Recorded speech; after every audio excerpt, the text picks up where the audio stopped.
Historias para recordar. Conmemoración del 9 de junio, Día Internacional de los Archivos. El pasado 9 de julio se conmemoró el Día Internacional de los Archivos. Con base en esta celebración es que nos unimos en los festejos, y más porque el Centro de Actualización del Magisterio Zacatecas contiene un repositorio histórico. El archivo histórico de nuestra institución lleva el nombre del reconocido profesor e historiador Roberto Ramos Dávila. Contiene la memoria histórica desde la fundación en el año de 1945 del entonces Instituto Federal de Capacitación para el Magisterio, bajo la dirección de Francisco Berumen Varela. El archivo, como sucede en muchas partes del mundo, permaneció durante mucho tiempo en el abandono, en la concentración. Sin embargo, gracias a la iniciativa del Dr. Martín Escobedo, es que en la década de 2010 se realizó un rescate, ordenación y catalogación de los documentos confinados en cajas. Para realizar esta loable acción se apoyó del alumnado de la licenciatura en Educación Secundaria con especialidad en Historia de la generación 2010-2014, quienes son parte activa del repositorio. A partir del año 2016, el maestro Edgar Fernández Álvarez y el doctor Jesús Domínguez Cardiel conforman un equipo apoyado por las autoridades institucionales de ese momento para continuar con la conservación y preservación del archivo histórico. Recientemente han llegado más documentos que esperan por ser organizados y catalogados.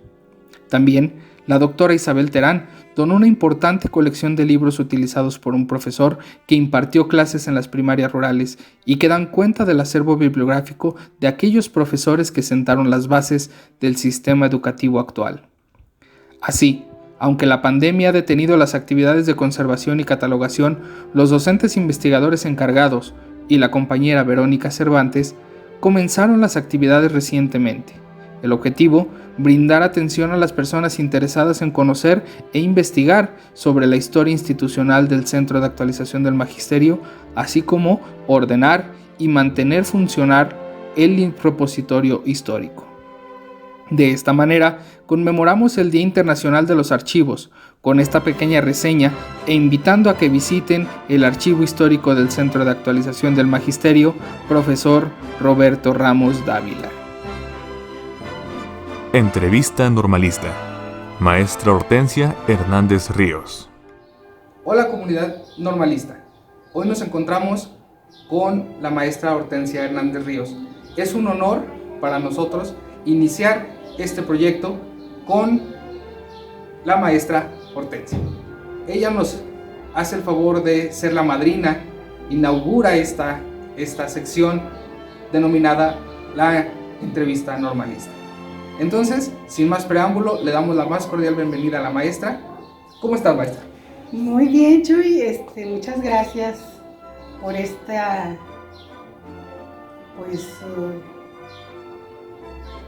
oportunidad de comunicación. Y bueno, pues experimentando se llega a hacer muchas cosas, ¿no? Sí, maestra, para nosotros, insisto, es un gusto, un honor que usted esté acompañándonos en esta primera emisión del programa, y estamos considerándolo a ella porque es uno de los pilares pedagógicos, morales de nuestra escuela, y el CAM se siente honrado de su trayectoria. Entonces, ¿cómo ves si pasamos con las preguntas? Adelante. Muy bien. Como primera pregunta, ¿cuál fue su motivación para ser profesora y cuándo inició? Uy, bueno, debo decirte que yo nací en la escuela. Mis papás los dos maestros, entonces mi ambiente familiar siempre fue ese. Y no es que siempre aspirara a ser maestra, yo quería hacer muchas cosas, desde doctora, escritora, declamadora, quería hacer muchas cosas. Pero pronto, cuando ya llegó el tiempo de decidir, pues me di cuenta de que para doctora no, mira, me daba miedo la sangre y pues qué doctora iba a ser. Y entonces, pues yo dije, una profesión que engloba todo lo que quiero hacer es la de ser maestra. Muy bien. ¿Y cuándo inició? el querer ser maestra. No, su profesión como Mi docente. profesión. Bueno, mi primer año de trabajo, aunque yo creo que la profesión empieza desde que decides irte por ese camino, ¿no? Estudiar, prepararte. Pero el ejercicio docente lo empecé en el año 74, en el mes de mayo, 1 de mayo de 1974. Así que a la fecha, pues ya llevo 47 años cumplidos. Muy bien, maestra. Una amplia trayectoria, de mucho reconocimiento, que obviamente nos deja pues, satisfacción y nos impulsa a los jóvenes. Digo, a lo mejor no estoy muy joven de edad, pero sí de trayectoria y sobre todo en el normalismo, y eso nos impulsa mucho. ¿Dónde inició a ser profesor? Comencé a trabajar en el municipio de Ojo Caliente, en una primaria de organización completa, pues era el mes de mayo, entonces no quisieron hacer movimiento en la zona escolar. Había vacantes en esa escuela y llegué a cubrir ahí un espacio. Y después, ya cuando inició el ciclo escolar siguiente, fui a parar a una comunidad que la gente conocía como el Rancho de los Encuerados, y su nombre era San José del Vaquero. Pues toda una aventura, ¿verdad? Desde tomar el camioncito, el rápido, a las 6 de la mañana, en la plaza de Ojo Caliente, y ir viendo la panorámica, ¿verdad? Porque el piso le faltaban pedazos. Y bueno, me bajaba en una comunidad que se llama Jarillas, y allí ya continuaba mi camino a pie. Después en una bicicleta, le echaba en el camión, luego le encargaba en la tiendita, eran como tipo súper, pero rurales. Sí, iba a decir una marca de algún sexenio pasado, pero así lo dejamos. Son No, como así. súper de rurales, sí. Sí. Un poco saben, yo también trabajé en comunidades rurales, y es una experiencia bien bonita, bien reconfortante, Sí. porque el ir, el caminar, el acercarse a la gente, pues trae mucho hacia las personas. Es un honor trabajar en comunidades rurales. Sí, mis compañeros de la zona escolar y mi inspector decían que la maestra de la Universidad de San José del Vaquero, porque era una escuela unitaria, con una sola aula tipo Hidalgo, allá casi en el monte, donde teníamos que acarrear agua de un pozo, un burrito que daba vueltas y vueltas, se llenaba una pila y de allí iba toda la gente de la comunidad por agua. Entonces, pues mis inicios están ahí, y muchas, ahorita que me preguntas, muchos recuerdos se me vienen a la mente. Es toda una aventura ser maestro. Hay muchas cosas que la práctica te va enseñando, te va mostrando. Cuando yo empecé a trabajar, pues tenía 17 años, y muchas de las cosas en el aula, pues yo quería encontrarlas ahí en mi comunidad, quería encontrar las respuestas, y pues difícilmente, ¿verdad? Difícilmente podía hacer ese contraste, lo básico, lo elemental. Aparte, había cambiado el método de enseñanza, y efectivamente yo tenía la universidad, mira, tenía primero, segundo, tercero, cuarto y quinto, solo sexto no tenía. Y entonces inventaba cosas para poder trabajar en ese tipo de escuela. ¿Sí? Ahí yo creo que hacía una mezcla espantosa de métodos. Pues no creo que espantoso, porque tenemos insisto, no me voy a cansar de repetirlo, una amplia trayectoria muy reconocida, y eso pues nos da, insisto, el impulso para ir. Y los que nos gusta la historia, vemos que nos imaginamos, imagínense esas imágenes de las comunidades rurales, de las comunidades unitarias que persisten en la actualidad, y que son reminiscencias de este sistema educativo del siglo XX, que se ha adaptado a las necesidades del XXI, pero que por las condiciones económicas y distintas del país, pues los continuamos, ¿no? Claro. En este sentido, después de estos trabajos que ha tenido, ¿cuál ha sido su mayor logro, o cuál considera que es su mayor logro en cuestiones profesionales? Es que, fíjate que cada día vivido es un logro, y cada día transitado, A mí me gustó mucho trabajar en primaria, me gustó mucho trabajar en secundaria, en preparatoria, en instituciones de educación superior como aquí en el CAM. También la gestión, la administración también me dio oportunidad de servir a mis compañeros maestros en el estado de Zacatecas. Y aquí en el CAM, pues ese fue el primer paso, ¿verdad? En la dirección, poder encabezar la gestión de este edificio que ahora tiene el CAM. Entonces yo creo que en su momento cada paso era un logro. No puedo hacer esa jerarquización del mayor logro, porque todos en su momento eran retos, eran situaciones que había que resolver, que había que enfrentar, y cuando lo lograbas era un contento, ¿no? Era una alegría poder hacerlo. El gestionar, por ejemplo, la autorización de profesiones para la licenciatura, cosas que no se ven, pero que se han convertido o se convierten en el pilar de la institución, porque sin esas autorizaciones, pues haz de cuenta que no existimos. Claro. Y en el departamento, bueno, pues ayudar a las escuelas normales a gestionar sus recursos para sus programas, para solventar sus necesidades, para reinventarse. Y en el aula, no, bueno, pues ahí yo creo que cada estudiante nos presenta una tarea a los profesores.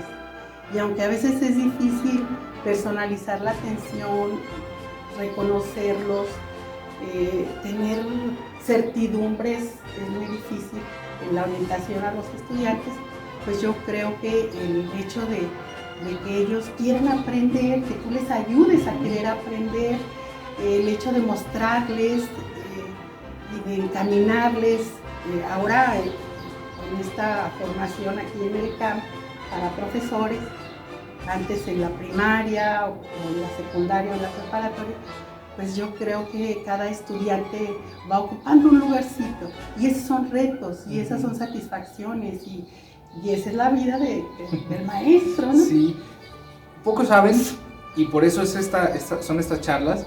La maestra Hortensia fue la primer mujer directora del CAM. Actualmente tenemos otra directora y solamente 2. También comentar, el CAM no se crea en los años 90.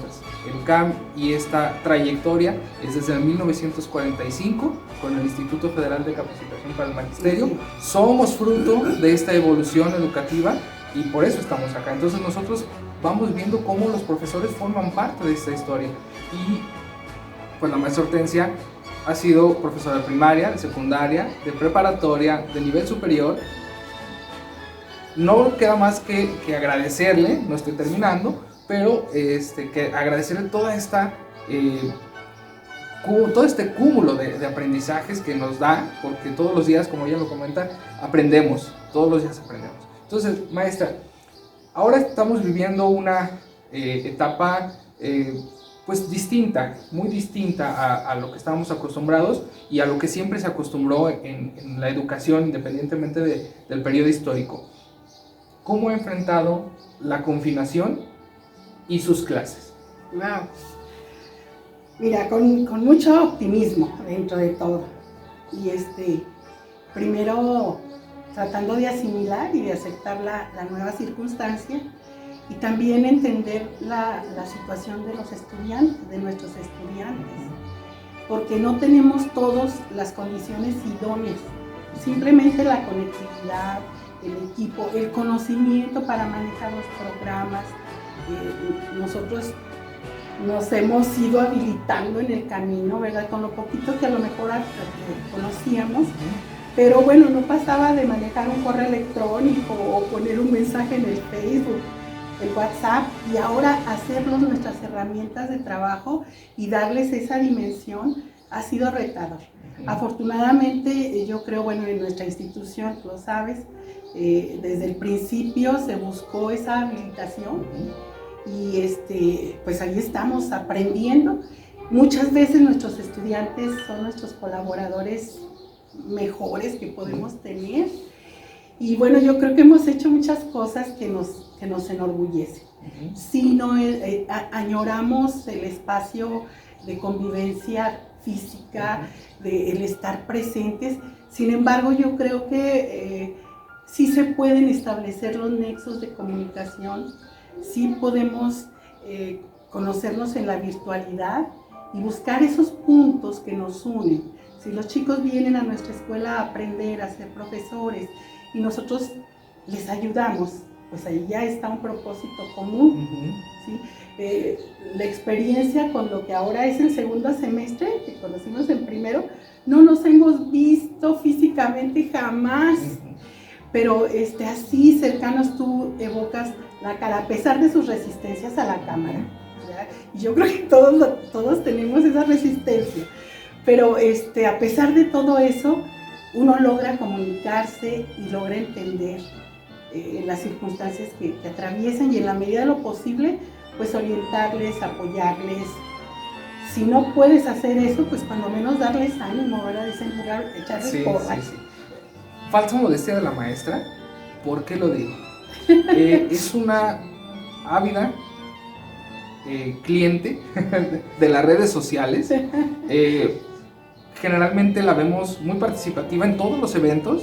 Realmente no sabemos cómo le da tiempo para estar acompañando en todos los eventos de la escuela y de otras escuelas y de otras instituciones. Es declamadora, yo me atrevería a decirlo profesional, porque hace eventos de muy buena calidad, los hemos escuchado. Por ahí, ahorita decimos en dónde lo podemos escuchar, pero pues las redes sociales son muy chismosas. ¿Y por qué decidimos en ese sentido empezar con la maestra? Porque precisamente en las redes sociales muchos de sus alumnos de distintas generaciones de hace muchos años, que ahora ya son profesores, que son profesores ya casi a punto de convertirse en personas, digamos, directivos, en puestos importantes en otros ámbitos, no solamente en lo educativo, la reconocen y le dan el crédito a la maestra. Entonces, pues benditas redes sociales nos llegaron a cambiar y las estamos usando dentro de lo que cabe para establecer esta comunicación con los estudiantes. Sí, yo creo que más allá de este confinamiento, de los problemas de salud, de los miedos que nos genera estar encerraditos en nuestra casa, pues yo creo que esa característica del ser humano de buscar lo social, la comunicación con los demás, pues te hace abrir ventanas, abrir puertas, y en este caso los caminos virtuales han sido fabulosos. Y efectivamente yo siempre busco estar en algún congreso, en algún seminario, y ya pagas y vas a México, a Monterrey, qué sé yo. Y aquí le picas, le das un clic a una liga y entras. Y escuchas y ves y te enriqueces la mirada. Yo creo que he asistido en este año a más eventos académicos que nunca en mi vida. Y a lo mejor me faltan muchas cosas por aprender, pero el hecho de contrastar las realidades de otros espacios con la nuestra te ayuda a seguir caminando y te ayuda a ser más asertivo en las respuestas que vas dando, ¿no? E invitar a los jóvenes, porque yo creo que los profesores, independientemente del periodo que nos toque vivir, de alguna manera ejercemos un liderazgo en el aula. Entonces, preocuparte porque ese liderazgo sea bueno, sea positivo, y que ayude a tus estudiantes a abrir sus perspectivas, a arriesgarse a hacer cosas. Y se sienten realizados cuando hacen un programa en el YouTube, cuando hacen un podcast, cuando participan en un conversatorio, en un seminario, en un evento poético, donde han invitado a su familia, porque la escuela se ha ido a la casa. Entonces, tenemos que convidarlos. Y cuando yo platico con ellos y me dicen, no, maestra, es que yo no pongo la cámara porque ellos dicen, tengo problemas. Pero luego ya te dicen, es que hay mucho ruido en mi casa, es que está mi hermanito de primaria, es que está el de la prepa, es que estoy en el celular, estoy en la cocina, en un rinconcito, etc. Lo importante es que estés. Y entonces, atendiendo a esta nueva circunstancia y buscando la cercanía con esas personas que son nuestra familia, que son las personas importantes para nosotros, pues hemos generado actividades acordadas a partir de las asignaturas que llevamos en nuestro plan de estudios. Y entonces han hecho el Festival para la Mamá con poemas, porque curiosamente este año estoy dando textos narrativos y poéticos. Y otro curso que estoy trabajando es el de la didáctica de la oralidad. Entonces son herramientas muy importantes para los muchachos. En el anterior semestre fue Introducción a la Enseñanza del Español y fue también el seminario de literatura regional. Entonces nos permite abrir nuevos caminos, explorar, porque no podemos ir a las bibliotecas o porque no podemos estar presencialmente en esos espacios en donde están las fuentes del conocimiento. Entonces los buscamos y en la red hay mucha información. Ahora sí que exceso de información. Sí. Comunidad normalista, me dirijo a todos ustedes como comunidad normalista y público en general, escuchen a la maestra, está hablando con términos muy actuales, con términos de toda esta digitalidad que existe, con términos pedagógicos que nos da cuenta de esta trayectoria. En este sentido quisiera preguntarle, maestra, ¿cuáles son los retos para las siguientes formas de dar clase? Porque entendemos que la pandemia continúa, que estas situaciones están pues cambiando las cuestiones tradicionales que teníamos. ¿Cuáles son los retos que usted vislumbra como maestra y a partir de su experiencia para los siguientes años o los siguientes semestres? Bueno, como te decía anteriormente, el reto es cotidiano, ¿sí?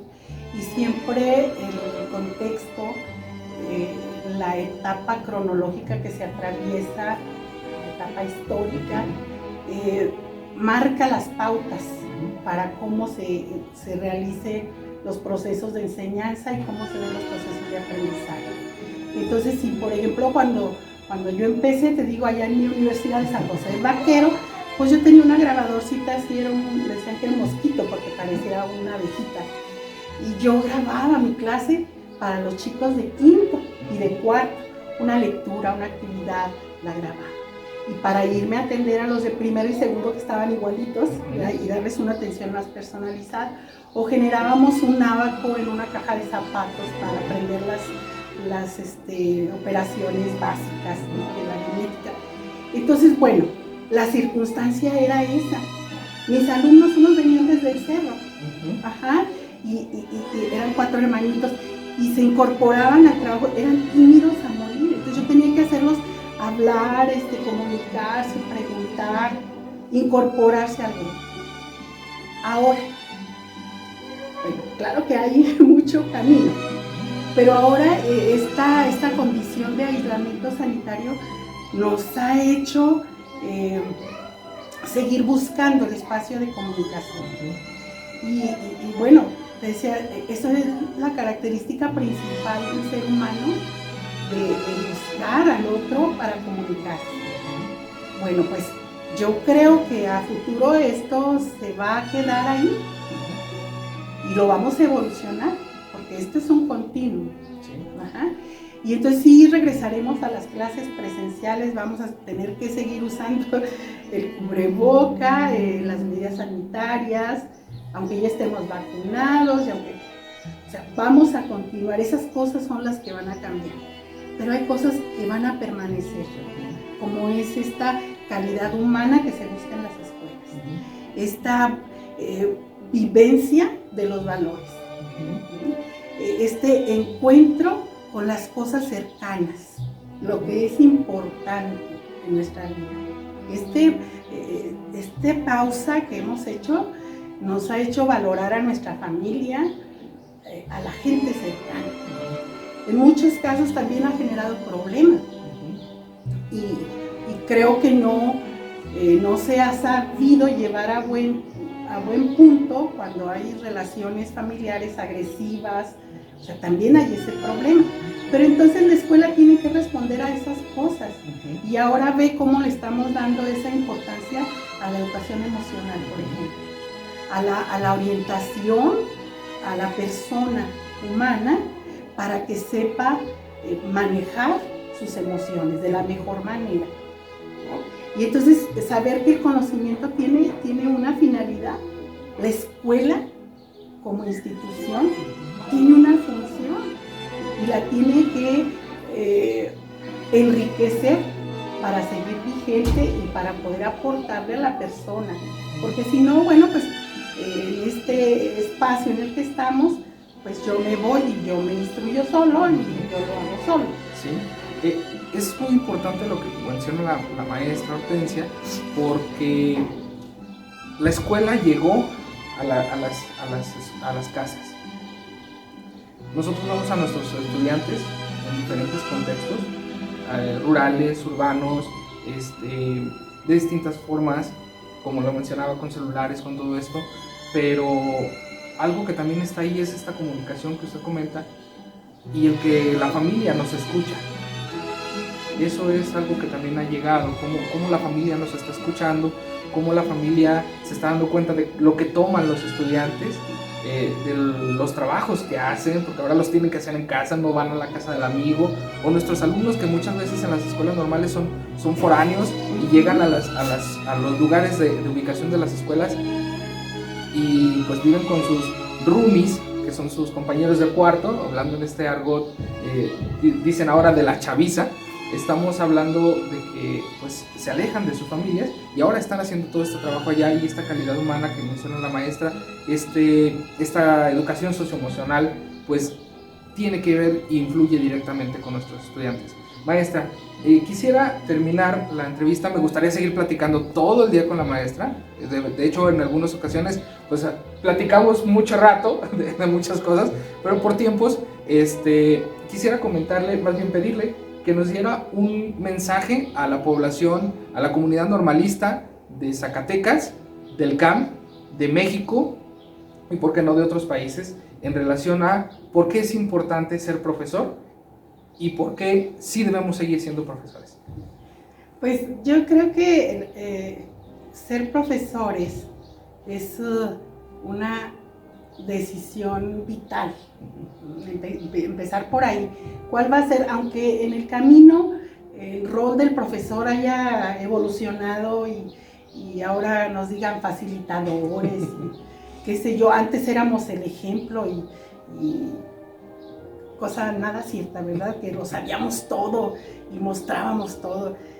Ha ido cambiando, los roles han ido cambiando, pero la esencia de nuestra profesión es ayudar al otro a encontrarse.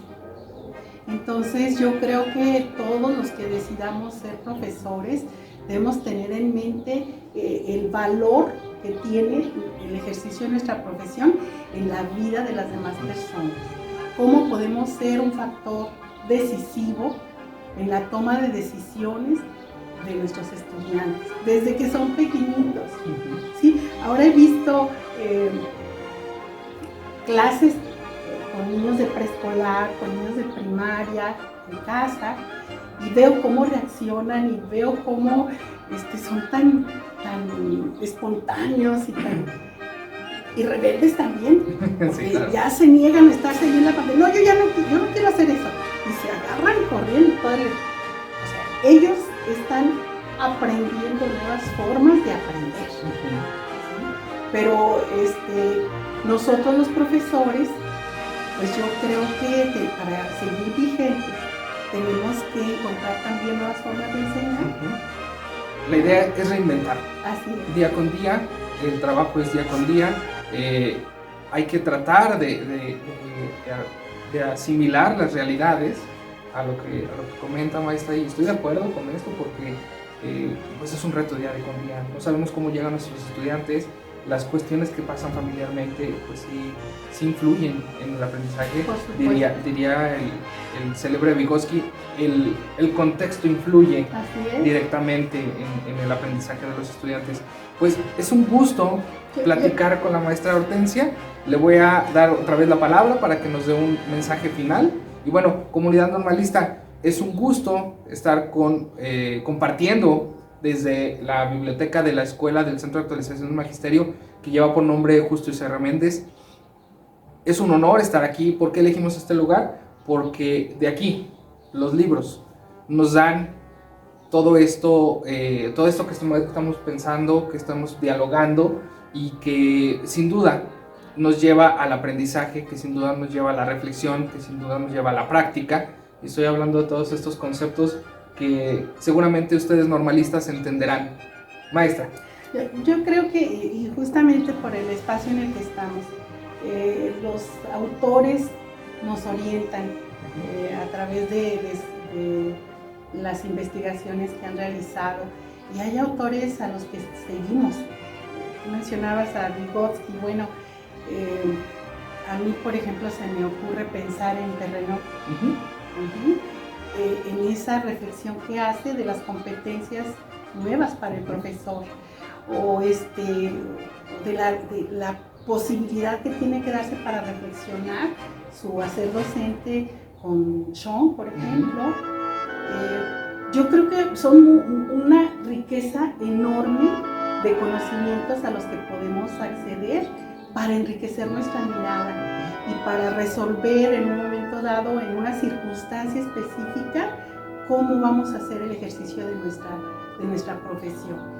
Y yo creo que las escuelas normales que se dedican a la formación de docentes, pues tenemos mucha tarea en ese sentido, que no es solamente una forma de sobrevivir, no es el sueldo, porque nunca te vas a hacer rico de profesor, pero te vas a hacer millonario de espíritu, no un profesor que decide serlo con convicción, con vocación, con responsabilidad, nunca será pobre, porque yo creo que tiene la mejor riqueza del mundo, que es las personas, los seres humanos. Trabajar con ellos, aprender de ellos. Y ser maestro no implica enseñar siempre. Yo creo que es aprender siempre, ¿verdad? Para poder, pues conjuntamente con los estudiantes, arribar a nuevos estadios de conocimiento y resolver con las mejores decisiones los retos que la vida nos pone. Pues agradecemos que nos hayan visto, escuchado en esta primera entrevista normalista a la maestra Hortensia Hernández Ríos desde el Centro de Actualización del Magisterio. Esperamos les guste y los invitamos a la próxima emisión. Pero antes quisiera comentarle a la maestra que no será la primera vez que nos acompañe. En otras ocasiones dialogaremos sobre la poesía, dialogaremos sobre la formación docente como tal, sobre los planes y programas que han existido y de los cuales ha sido parte la maestra. Sí. Tenemos mucho que dialogar, entonces yo creo que va a ser una invitada frecuente de este programa.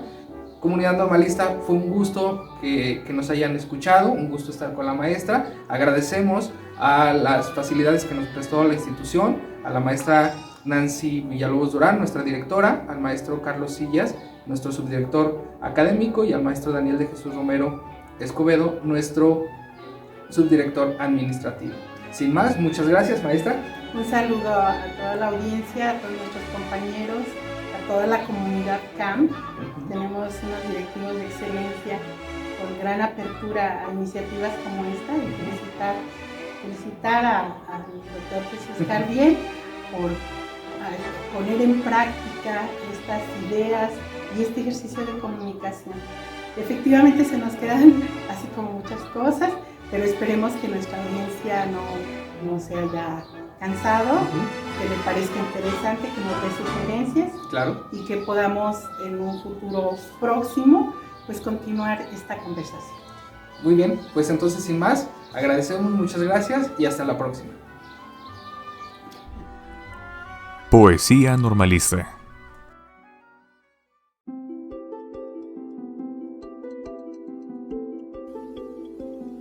José Vasconcelos nació en Oaxaca en 1882 y murió en 1959 en la Ciudad de México.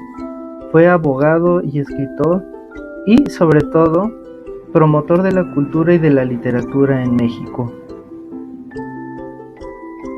Entre sus principales obras destacan ensayos filosóficos, divagaciones literarias, La raza cósmica y La sonata mágica. Gracias a José Vasconcelos, varias generaciones disfrutaron de las lecturas que estaban en estos libros rojos editados por la Secretaría de Educación Pública. Estos libros tenían las historias de la Odisea, la Ilíada, Las mil y una noches, El cantar del mío Cid, Shakespeare y otros autores de la literatura universal. El legado de Vasconcelos ha pasado a la posteridad y aún podemos escucharlo en los libros que nos dejó.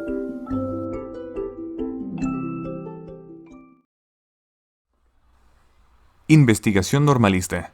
Panteón de Jerez, por el licenciado Javier Bañuelos García, alumno de la Maestría en Educación Histórica. El Panteón de Dolores es de los más antiguos de Zacatecas. Funciona desde la primera mitad del siglo XIX y supone un paseo entre detalladas piezas de arte funerario. Aquí son los cipreses los que dan la bienvenida al que no tiene miedo de adentrarse en el recinto. Pero una vez fuera del camino de árboles en la entrada, lo demás son tumbas, criptas.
De la religión católica, en tiempos en que cuando ambas corrientes eran enemigas.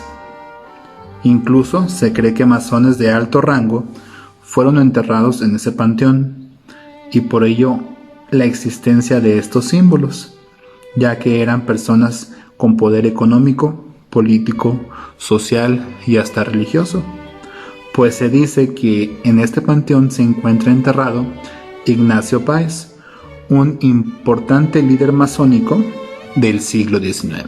En cuanto a las tumbas más antiguas, tenemos la del primer entierro, el cual se hizo un 27 de noviembre de 1809 y correspondió a Juan Juárez, apodado coloquialmente como la Melcocha, un mote que hacía referencia a su adicción, ya que era un bebedor empedernido. Y este individuo fue viudo de María Barajas, una importante mujer de la región. Esta primer tumba está colocada a un costado del cancel de la entrada principal, pero por el paso de los años ya ni siquiera se observa la inscripción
Finalmente, agradecemos a las autoridades institucionales y personas que colaboraron en este programa.